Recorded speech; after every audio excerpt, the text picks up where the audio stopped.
قرآن نے ارشاد فرماتا ہے وَيُطْعِمُونَ الطَّعَامَ عَلَىٰ حُبِّهِ مِسْكِینًا وَیَتِیمًا وَأَسِیرًا۔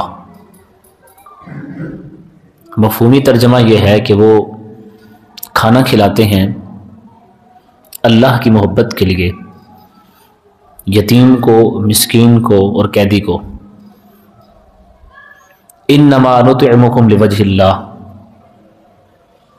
یہ جو بلائی اور حسن سلوک یتیم کے ساتھ، مسکین کے ساتھ یا اسیر کے ساتھ کی جا رہی ہے، یہ کسی دنیاوی کریڈٹ کے لیے نہیں، یہ اپنا ووٹ بینک بڑھانے کے لیے نہیں، یہ اپنی واہ واہ کروانے کے لیے بھی نہیں، یہ اپنے آپ کو لوگوں کے سامنے اچھا ثابت کرنے کے لیے بھی نہیں ہے۔ انما نطعمکم لوجہ اللہ، بلکہ یہ لوگ سارے کا سارا یہ کام اللہ کی رضا کے لیے کرتے ہیں۔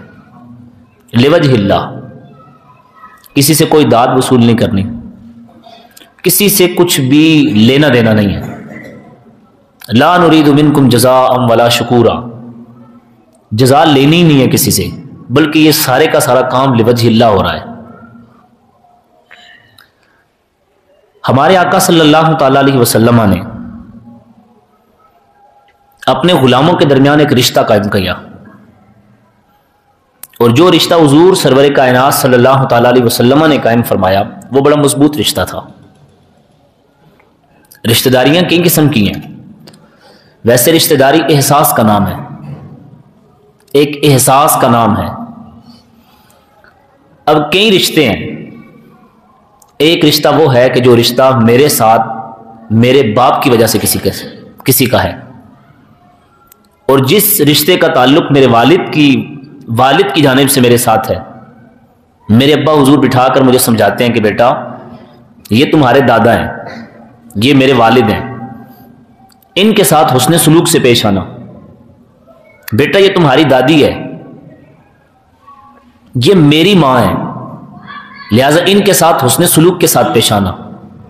یہ تمہارا چچا ہے، یہ میرا بھائی ہے، لہذا ان کے ساتھ اچھے انداز سے پیش آنا، ان کا احترام کرنا۔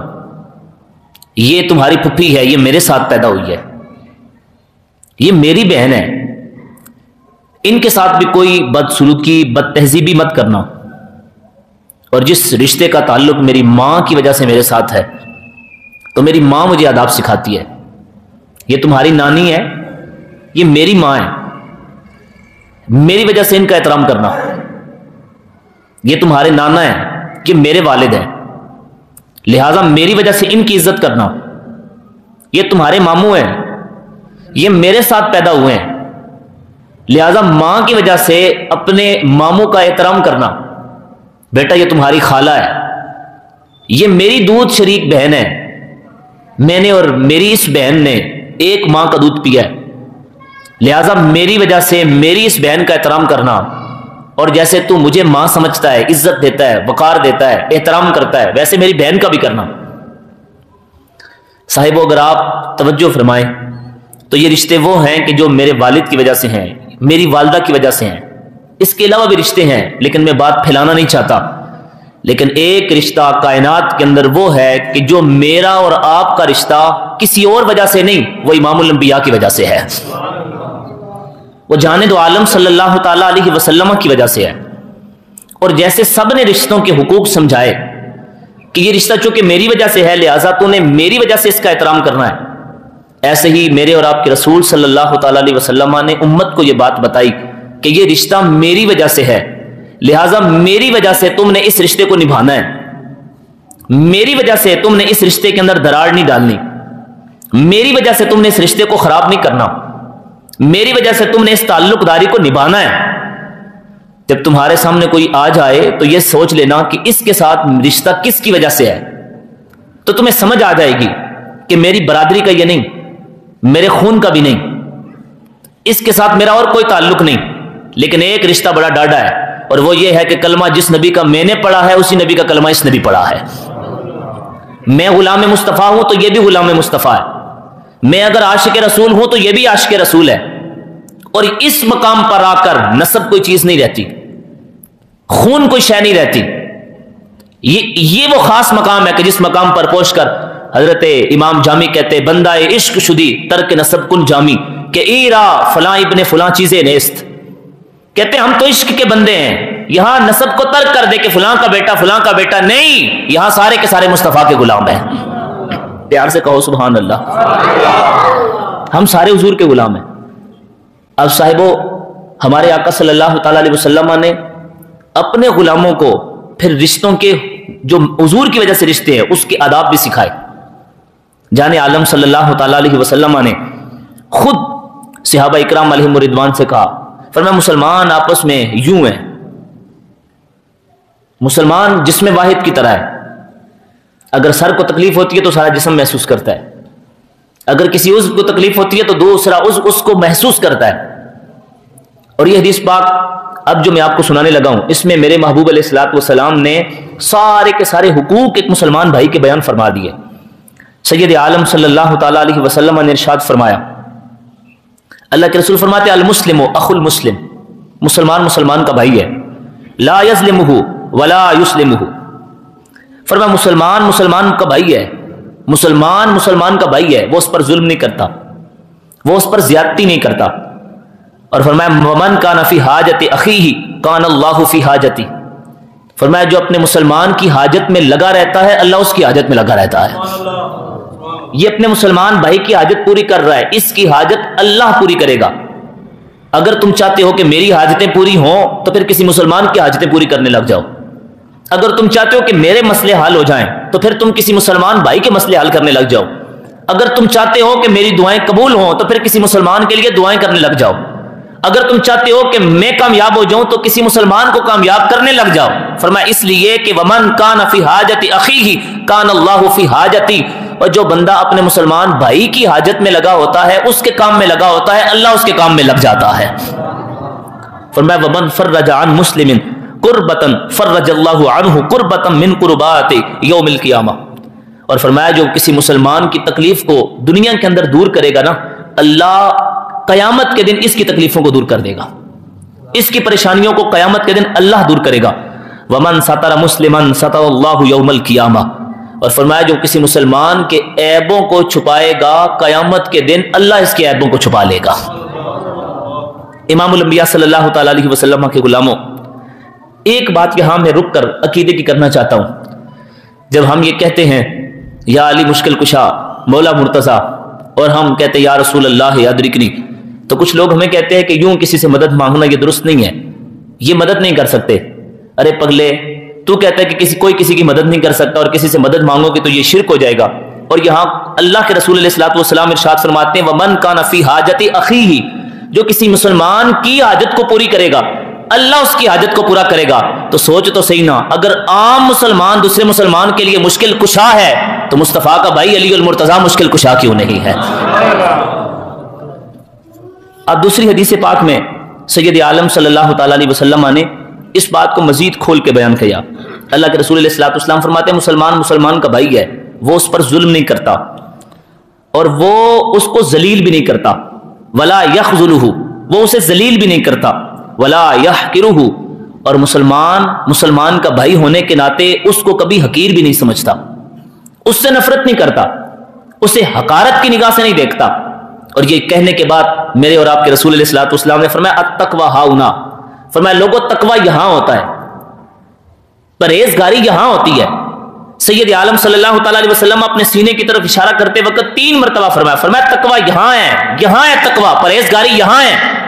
اور پھر جان عالم صلی اللہ تعالی علیہ وسلم نے ارشاد فرمایا کل المسلم علی المسلم حرام دمہ ومالہ وعرضہ.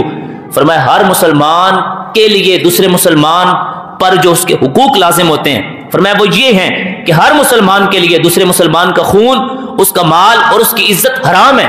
نہ اس کا خون بہا سکتا ہے، نہ اس کا مال لے سکتا ہے، نہ اس کی عزت پر حملہ کر سکتا ہے. فرمایا نہیں، وہ تیرا بھائی ہے، اس کا مال تیرا مال ہے، اس کی عزت تیری عزت ہے اور اس کی جان تیری جان ہے. فرمایا نہ تو کسی مسلمان کی جان لے سکتا ہے، نہ کسی مسلمان کا مال لے سکتا ہے، نہ کسی مسلمان کی عزت پر حملہ کر سکتا ہے۔ سید عالم صلی اللہ تعالی علیہ وسلم فرماتے ہیں یہ کوئی عام رشتہ نہیں ہے، یہ تمہارے سگے بھائی سے بڑھ کر رشتہ ہے، اس لیے کہ یہ رشتہ تمہارے نبی نے تمہارا اس کے ساتھ جوڑ دیا ہے۔ صاحبان عزیزت شام، اگر آپ تاریخ اسلامی کو دیکھیں تو جیسے رشتے اور جیسا سبق ہمارے آقا علیہ الصلوۃ والسلام پڑھا کے گئے ہیں، امت نے اس پر پھر بڑا پیرا دیا ہے اور باقاعدہ صحابہ اکرام علیہم الرضوان، تابعین، تبع تابعین نے یہ رشتہ نبھا کے دکھایا ہے کہ رشتہ نبھایا کیسے جاتا ہے۔ جب سرکار مدینہ صلی اللہ تعالی علیہ وسلم ہجرت کر کے مکہ سے مدینہ گئے تو حضور نے دو صحابہ کو بلایا، ایک مہاجر کو بلاتے اور ایک انصار کو بلاتے، اور دونوں کو بلا کر حضور پکڑ کر فرماتے آج کے بعد تم بھائی بھائی ہو۔ ان کے درمیان محبت اور پیار وہ سگے بھائیوں سے بڑھ گیا، یہاں تک کہ اگر کسی صحابی کے عقد میں دو بیویاں تھیں اور دوسرا کنوارا تھا تو اس نے اپنی ایک بیوی کو طلاق دے دی اور کہا تم اس کے ساتھ نکاح کر لو۔ کسی کے پاس اگر دو مکان تھے تو ایک مکان خالی کر دیا، اس نے کہا یہ مکان تمہارا ہے اس لیے کہ تو میرا بھائی ہے۔ اگر کسی کے پاس کاروبار تھا اور دوسرا بیچارہ بھوکا تھا تو اس صحابی نے کہا یہ جو میرا کاروبار ہے اس میں تم شریک ہو میرے ساتھ، آؤ اس کاروبار کے اندر تم میرے ساتھ شامل ہو، مال کماؤ۔ یہ میرے اور آپ کے رسول علیہ الصلوۃ والسلام نے بھائی چارہ قائم کر دیا، یہ ہے محبت، یہ ہے اسلام۔ اللہ کے رسول علیہ الصلوۃ والسلام نے صحابہ کرام علیہم الرضوان میں یہ اثار، یہ قربانی، یہ محبت یہ پیدا فرمائی۔ فرمایا تم دونوں بھائی ہو آپس میں، خبردار تم میں سے کوئی کسی کی عزت پر حملہ کرے، کسی کے وقار پر حملہ کرے، کسی کی جان پہ حملہ کرے، فرمایا ایسا کرنا تمہارے لیے اب جائز نہیں ہے۔ اور پھر چشم فلک نے یہ منظر بھی دیکھا کہ وہ عرب کے لوگ کہ جو چلتے جانور کا گوشت کاٹ کے کھا لیتے تھے، وہ صحابہ اکرام علیہم الرضوان راہ چلتے ہوں اور رستے کے اندر کسی پرندے نے اگر وہ اپنے بچے جناب وہ انڈے دیے وہ بچے نکالنے کے لیے تو وہ راہ بدل لیتے تھے۔ راہ کے اندر اگر کتی سوئی ہے تو صحابہ اکرام علیہم الرضوان کا لشکر آ گیا تو انہوں نے کہا اس کو جگانا نہیں ہے، رستہ بدل لیا۔ آپ سوچو تو صحیح نا کہ جس محبوب نے اللہ اپنے غلاموں کو احترام انسانیت اس قدر سکھایا تھا کہ وہ جانوروں کو بھی ایذا نہیں دیتے تھے، بھلا سوچے تو صحیح نا کہ اللہ کے رسول علیہ السلام نے انسانوں کا ان کو کتنا احترام سکھایا ہوگا۔ صاحبو ہمارے اکابر اور ہمارے بزرگوں نے یہ کر کے دکھایا۔ حضرت امام اعظم ابو حنیفہ رحمۃ اللہ تعالیٰ علیہ راہ چل رہے تھے، سامنے سے ایک شخص آ گیا، اس نے جو ہی امام اعظم ابو حنیفہ کو دیکھا تو بھاگ پڑا۔ امام صاحب نے اپنے خادم کو کہا کہ اس کو پکڑو، اس نے پکڑ لیا۔ جب سامنے آیا تو امام صاحب نے کہا تم کدھر بھاگ رہے ہو، کیا ہو گیا تمہیں؟ تو اس نے کہا حضور اور کچھ بھی نہیں ہے، میں نے آپ سے کچھ پیسے ادھار لیے تھے، ادھار وقت پر واپس نہیں کر سکا، آج میں نے آپ کو دیکھا تو مجھے خیال آیا کہ جب ان سے سامنا کروں گا تو کیسے کروں گا، شاید کہ مجھے کوئی تلخ دو چار جملے کہہ دیں کہ بھی وعدے کی پاسداری کرتا، وقت پر مجھے ویسے لوٹاتا، تو اس وجہ سے میں جناب بھاگ پڑا ہوں، اس وجہ سے میں بھاگ پڑا ہوں۔ جب یہ جملے سنے نا امام اعظم ابو حنیفہ نے تو امام صاحب رو پڑے۔ فرمایا کیا ابو حنیفہ سے اب حضور کی امت پیسے کے لیے بھاگے گی؟ اب مال کے لیے لوگ ابو حنیفہ کو چھوڑ کے بھاگ جائیں گے؟ فرمایا میں نے تجھے یہ مال معاف کیا، اتنا تو مجھ سے اور بھی لے لے، لیکن آج کے بعد مجھے دیکھ کے بھاگنا نہیں۔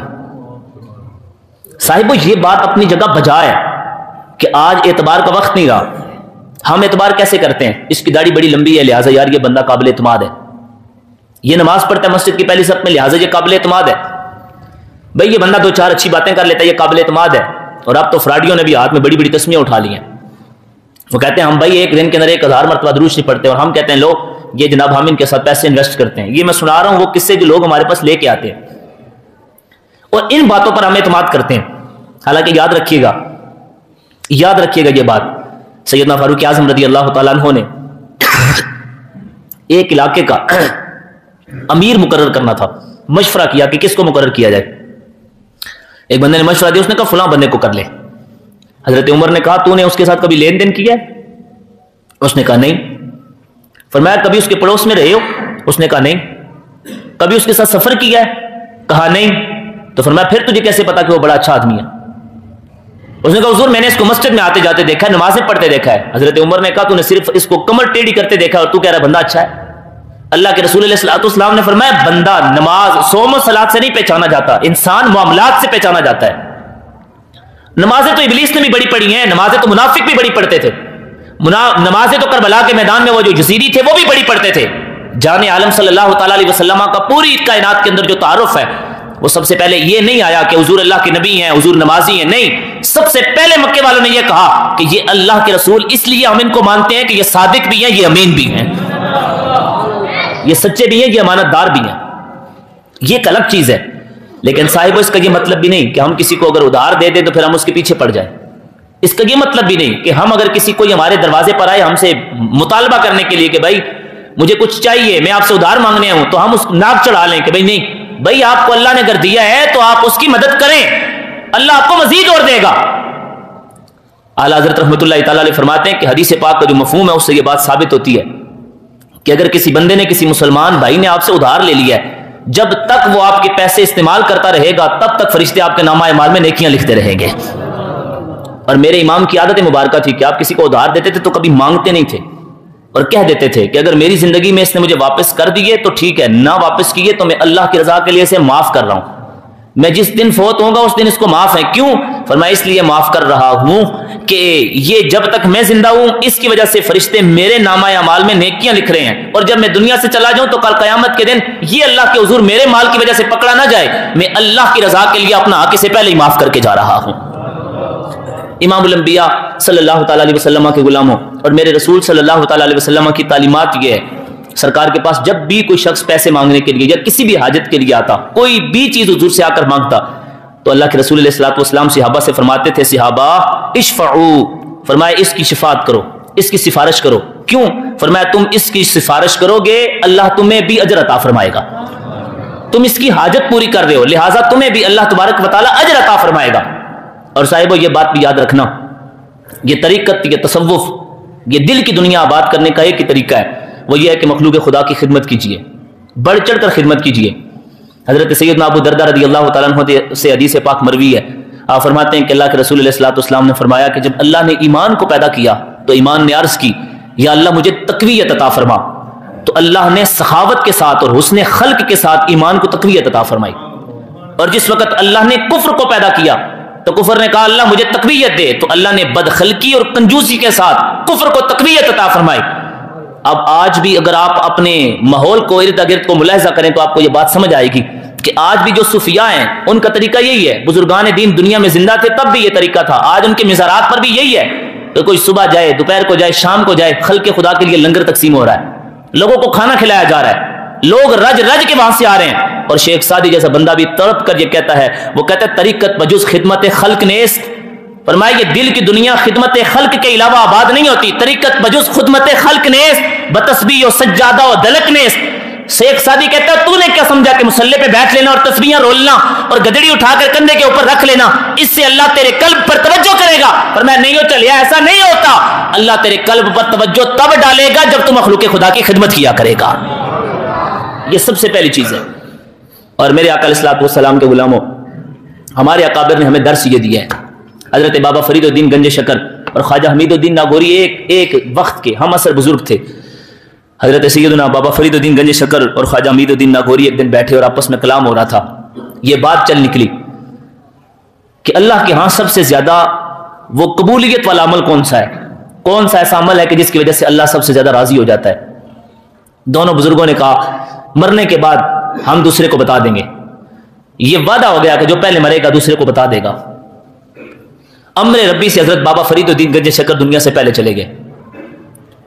حضرت خواجہ حمید الدین ناگوری آئے، ہاتھ میں کاغذ اور قلم ہے، اور قبر کے اوپر آ کر رکھا اور رکھ کر کہا، انہوں نے کہا میں خواب کی بات نہیں مانتا، کل اس کاغذ کے اوپر لکھ دینا کہ اللہ کے ہاں سب سے زیادہ قبولیت والا عمل کون سا ہے۔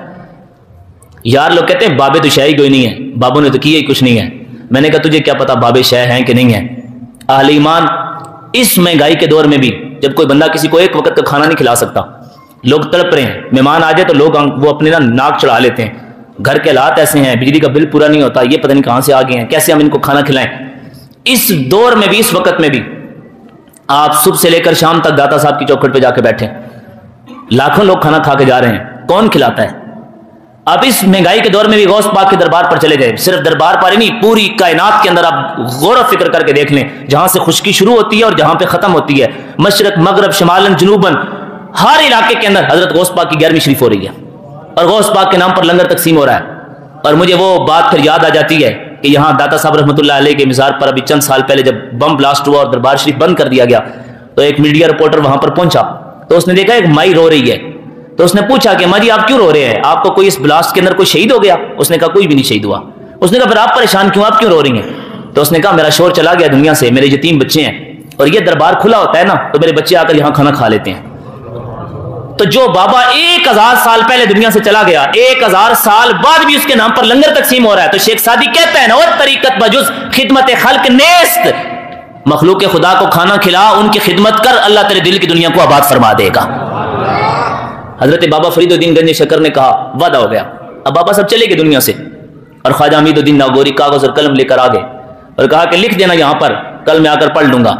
اور دوسرے دن جب حضرت بابا فرید الدین گنج شکر کی قبر پر تشریف لائے نا تو قبر کے اوپر جو کاغذ پڑا تھا اس پر یہ شعر لکھا تھا، جملہ فنون شیخ نیرزت بنی مخص، راحت بدل رشاں کی ہمیں مشرب بست و بست۔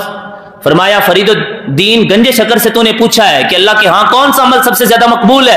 میں اللہ کے حضور حاضر ہو کر تجھے یہ بات بتا رہا ہوں کہ یہ جتنی بھی عبادات، نماز، روزہ، تسبیح، تحلیل ہم کرتے ہیں، فرمایا ان سب کی قدر و منزلت اللہ کے ہاں ٹوٹے ہوئے تنکے کے برابر بھی نہیں ہے۔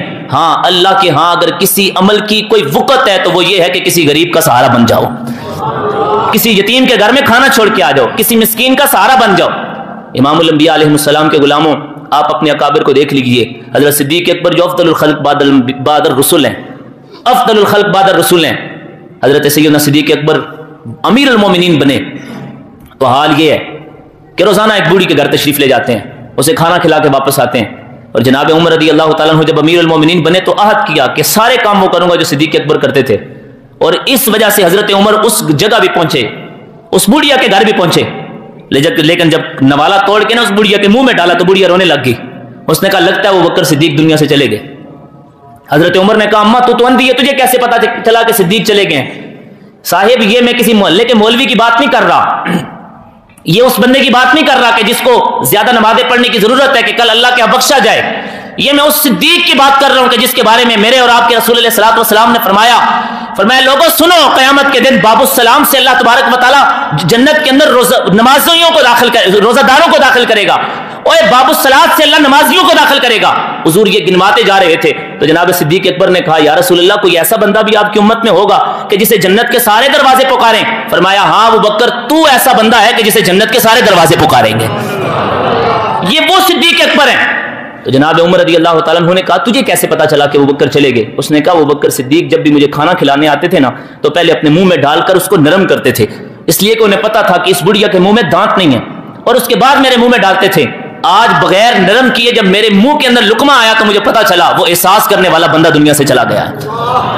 اب صاحب ہماری قوم کا مزاج کیا ہے، ہماری قوم کا انداز کیا ہے؟